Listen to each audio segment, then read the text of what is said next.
Lynn Garvey Hodge, a member of the Fairfax County Historic Commission, founding chairperson of the Clifton History Committee, accurately describes this location in her book, Images of America, Clifton. The historic town of Clifton, Virginia is an enchanting relic of a time past.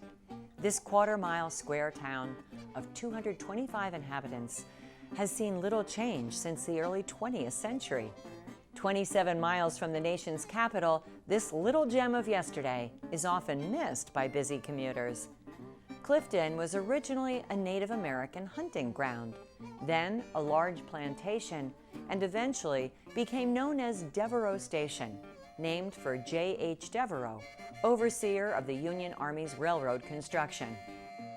Harrison Otis settled here and built the handsome Clifton Hotel. Local hot springs, shops, lumber industry, schools, and churches soon created a thriving, progressive area of commerce. Originally named Clifton Station, Clifton was later incorporated in 1902. It was the first community in Fairfax County with a Black Baptist church, electricity, and a high school. And it has hosted visitors as varied as Presidents Hayes and Garfield, actress Helen Hayes, First Lady Nancy Reagan, and Sleepless in Seattle author Jeff Arch.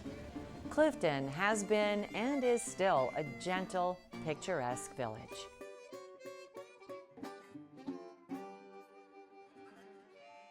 We hope you'll take this opportunity to celebrate the 50th anniversary of the National Historic Preservation Act with Fairfax County. Be sure to visit the county's website for more information.